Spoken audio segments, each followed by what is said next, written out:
Greetings, community. It's Kevin of Being Comics, and I'm here to bring you another edition of my pre-order arrived. Yeah, I received my books this month, and yeah, I'm really looking forward to getting into it. So much so, I already did.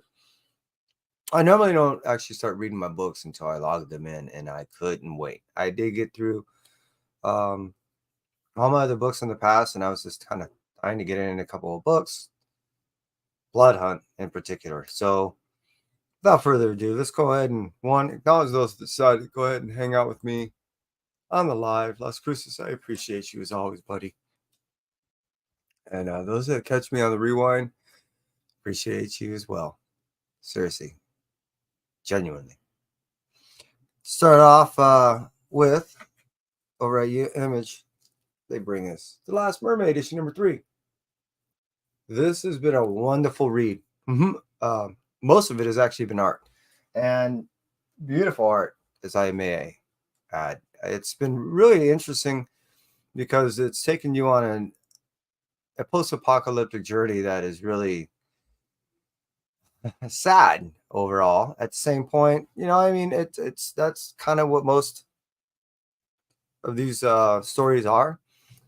At the same point, it's really beautifully depicted, and there's not a whole lot of content as far as written, so it's pretty easy to get through. I'm just saying. Hey, Meewad.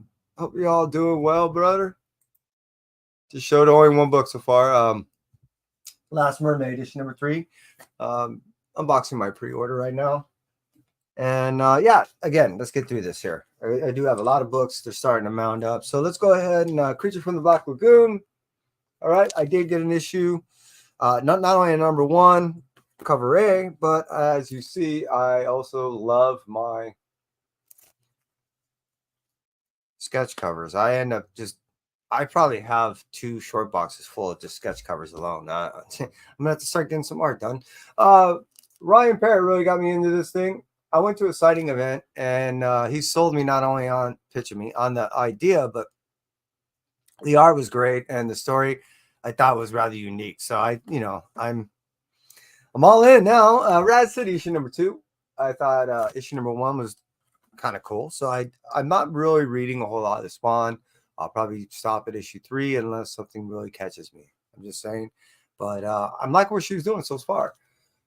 Speaking of what's doing so far, this is Once Upon a Time at the End of the World, issue number 14 of 15. It stops there. And Jason Aaron is doing a wonderful job. I can't wait to meet him when he ends up releasing Teenage Mutant Ninja Turtles. Not only to have him sign that book, of course, but more importantly, this run has been just wonderful. And I really, really not only want to tell him that, but I want him to have him sign my book. And yeah, it just kind of just shows you that, it doesn't matter. Even if you lose, still love conquers all. I'm just kind of the story of the book. It's just awesome. Dark Ride, issue number 12. This, I believe, finishes it out. This has been a wonderful story. It's been just in its own right, horrific telling. It's a story of family, a story of sacrifice, and a story of damn hell when it has to take over. And it kind of shows you what probably the price that you had to pay to go ahead and create Disneyland. Just saying. Right, issue number 5. Which thought it was over at 4, huh? I definitely did. Chris is doing a great job, and I'm looking forward to it ending at 8, only because it just seems like it was an odd arc to end at 4. And I'm just curious to see how this next arc goes and how it amends the story, in which that, in my opinion, was already being well written as it was.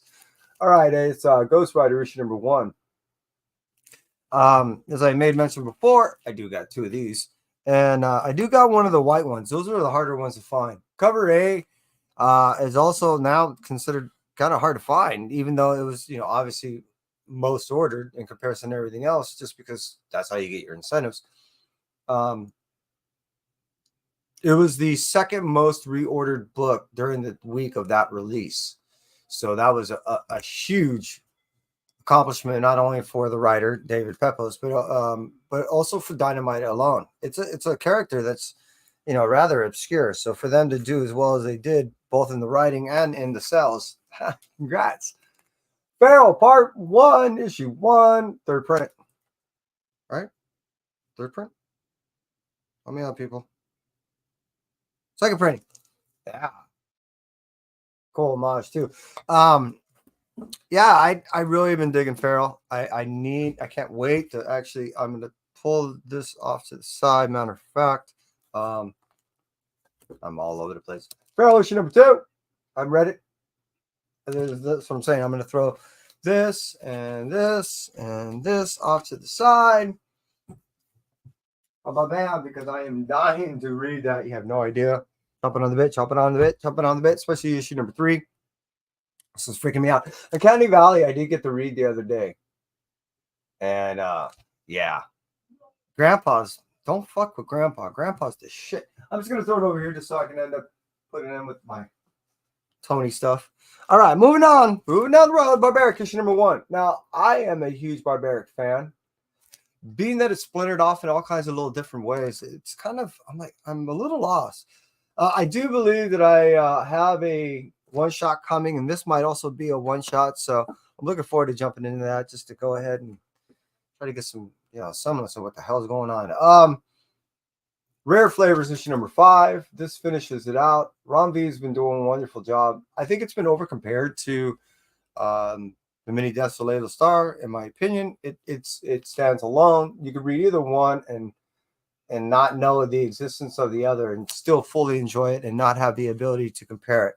It is a great story, and I really have been enjoying how the progress of this story is. And more importantly, I'm gonna have to try out one of these dishes, man. They give you, if it wasn't for the fact that it's so elaborate to make most of these dishes that they give you the full ingredients to, I would have already started making one of these things already.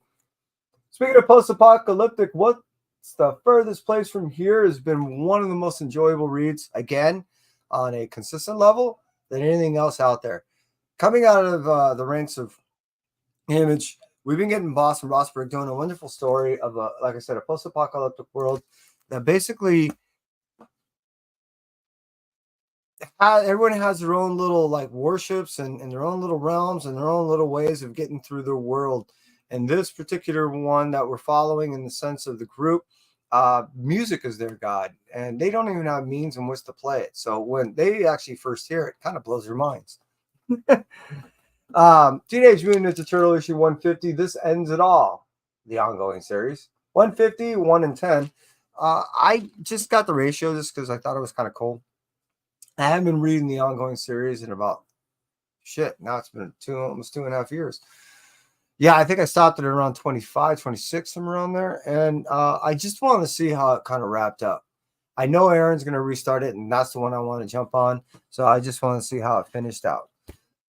Speaking of turtles, this is the one I really have been enjoying. All right, this the daughter of Shredder is looking to go ahead and get back her right as far as to the name of her clan and the ability to run her clan. So this has been a cool read, and now that she's faced the head leader of another clan, shit's about to go down. Teenage Mutant Ninja Turtles Black, White, and Green. This is your anthology story that tells much like kind of your Black, White, and Red of your Marvel, but I'm looking forward to getting that. That's issue number 1. This finishes it off for The Devil Wears My Face, issue number 6 by David Papos. This has been not only another horrific read, but an awesome one. Every time I think I kind of know what's going on, it takes just a slight turn, and not one that sits there and goes, I never saw that coming, as much as, wow, this is really getting interesting. And that's how this whole book has been. So I've been enjoying it, and I'm looking forward to it finishing out because, wow, this fucker, the devil needs to die. I'm just saying. Oh, sweet. Yeah, I did seeing it, and it did look better in person. I'm just saying.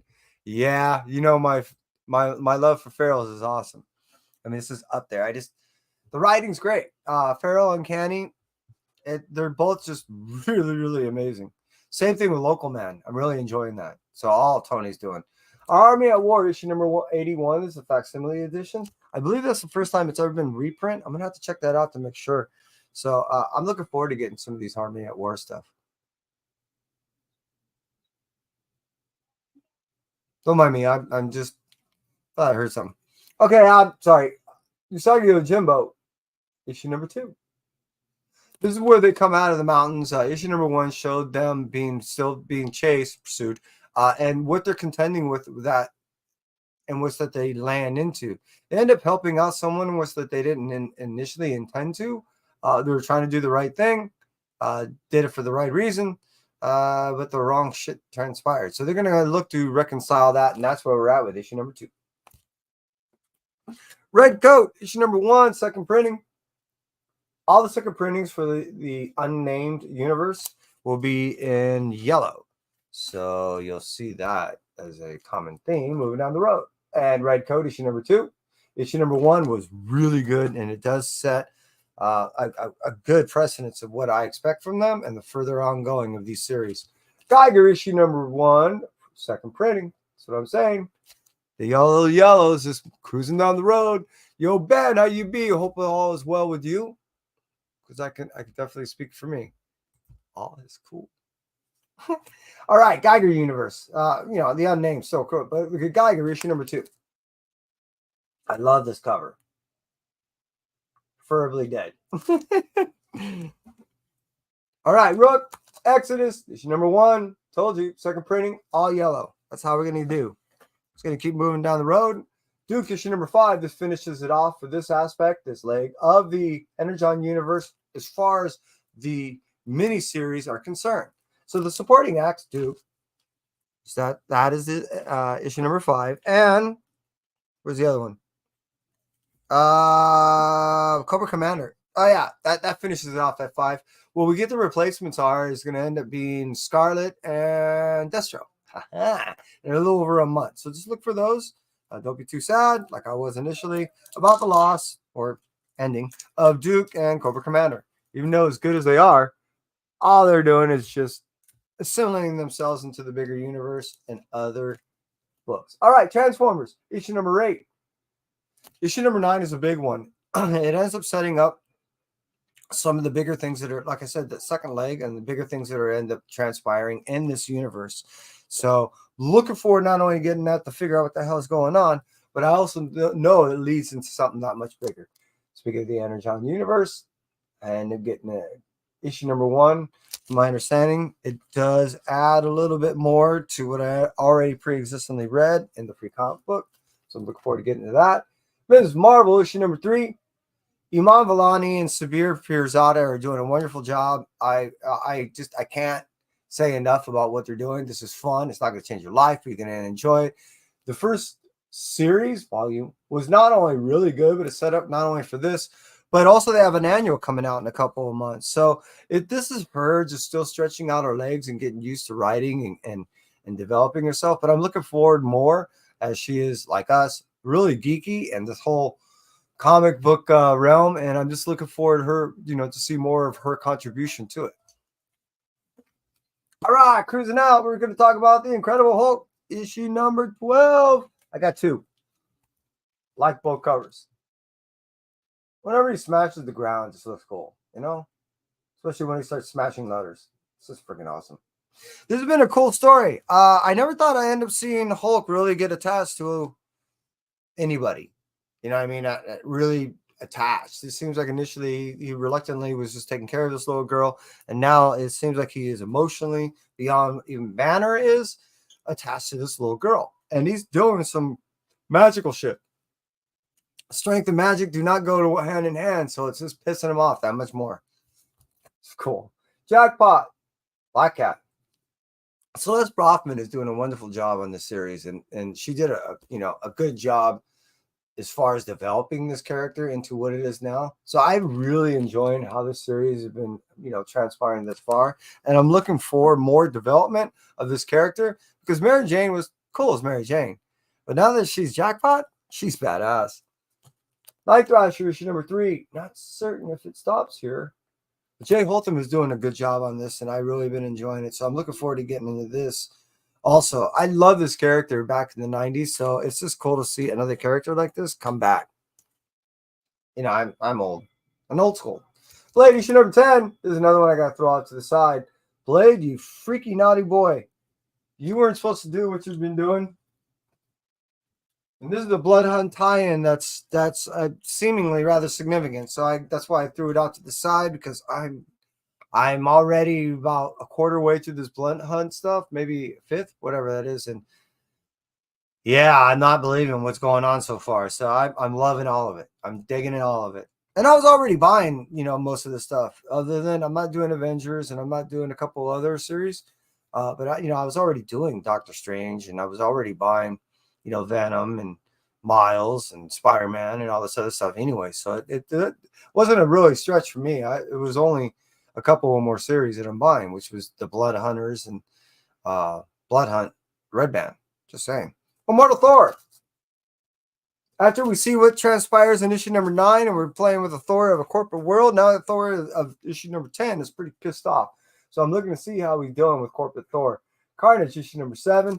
You know what, Groenbeck, you're doing a wonderful job, and you are just a writer that really knows how to write horror in a way that I think most of us have grown to enjoy. I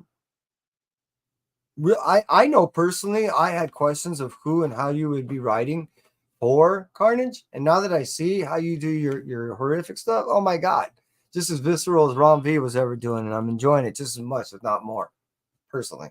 Edge of Spider-Verse, issue number 2, second printing, Spooky Man. That's how you got to admit, that's actually just a really cool cover, and Spooky Man did make a good presence. Marvel Superheroes, the Secret Wars. We're already at, what is that, 5, right? Yeah. And it just was easier for me, being that I didn't read the original series, to go ahead and buy it as a facsimile edition. It's pretty, it's neat, it's clean. I don't have to go through a bunch of dollar bins, and I'm only paying a couple bucks more, so it was worth it for me. Venom, Separation Anxiety. We get to see the Purple Man in a way we never get to see before. He's sucking up black goo, and he's turning slightly into modified Purple Man. So it's like black and purple. It's like deep purple. Or is that like Blois or cold? I don't know, something like that. Turned into a whole different creature. And I'm really digging it.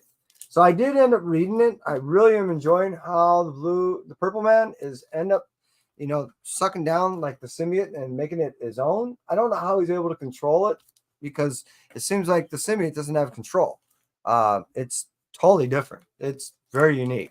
So I'm looking forward to the development of that storyline. I believe it's a 5-issue mini. What if Venom, issue number 4? What if Venom landed on Loki with a little bit of a design variant?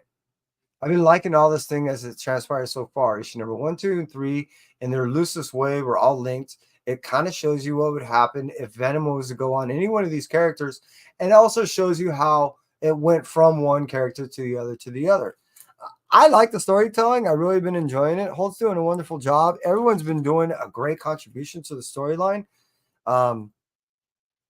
When I think one of my favorites is the Wolverine one. That was freaking cool. So it just shows you that these are all variants in which that I think most of us would like to see. And now that we get to see it in a what if circumstance, I've been enjoying it. I like what ifs because it doesn't have to directly tie in any canon. Writers, artists, all that, sit there and just express themselves. You know what I'm saying? That's all I'm saying. That's all I'm saying. Venom issue number 33. We end up seeing a character that's going to make a big impact down the road. I end up asking for a second printing of this along with Strange Academy, and you're going to see the second print of this, Strange Academy, and a few other tie-ins to the Blood Hunt. They will have the same printing look as the originals, but with a blood splatter all over and like a red hue over it. So I did get to read this, and it does have a really cool storyline. So I'm looking forward, not only is succeeding off of this Blood Hunt story, but as far as its development, meaning this character is going to be something. But I also liked how it did tie into the Blood Hunt by itself. It didn't seem like it deviated that far to tell the story of both tales. Hey, I did it. Miles Morales, issue number 20. This is the last of its portion of its series. Issue number 21 directly ties into the Blood Hunt stuff, and it does change Miles in a way that we have to see how he gets out of that. We know how the whole changing of blood suckers are. If you kill the one that changed you, you change, So it's the only way it's going to seem like we're going to get our Miles back is the one that turns. Seems like he gets turned. It's going to have to be turned back or killed or something. All right, speaking of Blood Hunt, here's the variants for Blade. I love this. This is a 70s throwback and a half. Just saying. And yes, Blood Hunt. I ended up getting 3 of the red bands because I just thought they'd be something. So I got 2 that are still inside the little red bandit, and 1 in which that I opened. You're probably freaking out. What do you mean when you open it? Of course I open it. So I read these things, man. Got to open it. I open up the little red band stuff. So that's issue number 1, and then I got issue number 2. I opened somewhere down the road. Superior Spider-Man issue number 6. This has been a pretty cool story. Slot's doing a wonderful job, and I was never apprised of how the whole Superior Spider-Man stories were in the past. So reading this has forced me to go back and do a little research to figure out how that works out. So I then understand how that affects and directly translates to this storyline. It's cool. Initially I'm like, what the F? And then down the road, I'm like, okay, I not only get it, but I actually appreciate it and like it. I like the whole mental aspect. When anything gets a little, how should I say, dealing with the conscious, subconscious, id, ego, all that type of stuff, and the battles and there within, I kind of like it because physically, the whole spiritually, magically, all that's one thing. But when you start dealing with mental aspects, that is a different strength altogether. Sometimes, like I always say, sometimes you're the passenger, sometimes you're the pilot, and not always do you get to dictate. So that's why I like those stories, like Hulk. All right, Ultimate Spider-Man issue number 4. This arguably is probably the best out of the whole series of the Ultimate stuff so far. And then, in my opinion, Black Panther's right up there, right behind it. X-Men is just something that you'd have to get used to and just understand that it has nothing to do with a team story per se as a whole. As far as a team story seems, and the development, you're not going to get that for a good year. Amazing Spider-Man Facsimile Edition. This is more of the facsimile stuff that I've been picking up, and is of a particular era I'm running, which I was trying to look for anyways. So it just made more sense for me to go ahead and pick up the brand new stuff. Stop looking in the dollar bins and just getting for a couple of dollars more, and so much prestigious and so much, I don't know. So it was working out for me, and I've been digging it. Strange Academy Blood Hunt issue number 1. Key, you say? Well, absolutely. There's definitely a first appearance in there, along with an embodiment of the Darkhold, and then that in which that you do see, you see it in this character right here. It's like Pia or something like that. So we do get to see the Darkhold in a physical embodiment, being that in which the book in itself was rather, destroyed. We saw that in other issues, but never mind. So yeah, and then we get like I said, I am huge on the sketch covers. So being that they're all blood red sketch covers, I went heavy. Spider-Woman issue number 7. This is the first full appearances of a whole team. If you haven't read this quite yet, this team is, you end up seeing that they have direct relations to people, but you don't see how the relations are and how they've gathered as a team and what their true objectives are. We're just kind of getting a hint, and it just kind of worked out for Spider-Woman at the time, but we're going to end up seeing more down the road and who these people are. Knowing that this was a key issue, this was just an addition, so I have like another 4 more, something like that. I have been reading Spider-Woman for a while anyways. I got sucked into it knowing that Spider-Boy was going to end up making an appearance there in issue number 5. So I read from 1 to 5, and then I was like, well, shit, here I am. I'll just keep going. And here we are. I'll just keep going. All right, Dracula Blood Hunt, issue number 1, sketch cover. As I said, I'm doing these sketch covers. And then I think I'm still looking for the actual, just the regular cover for Dracula. Oh, no. Never mind. Dracula, issue number 1. I'm just trying to see if you're keeping you on your toes. Hey, Blinker, appreciate you being here, buddy. Dude, sorry. I appreciate you saying, hey, seriously, you the man. And I've really been enjoying the story. Again, all the Blood Hunt stuff that I've been reading is not only tying together rather well, but I've been enjoying it. I've been buying the stuff anyways. Of course, these are the supporting issues that are standalone, the Blood Hunt and the Blood Hunters And I think that's it, right? Anyways, obviously I'm buying those on separate, but everything else I was pretty much doing outside of like Avengers and a couple of the other teeny things and stuff like that. That's just who I am. And speaking of Blood Hunters, here we are. Sketch cover, as I made mention before. I'm buying all these sketch covers. And here's the Blood Hunters right here. I have not read this. I gotta fucking read this. Like I said, I read a lot of the other stuff. So meaning the Amazing Spider-Man issue #1, Blood Hunt. I did get to read that. There's the sketch. Didn't read the sketch. I won't touch sketches easy.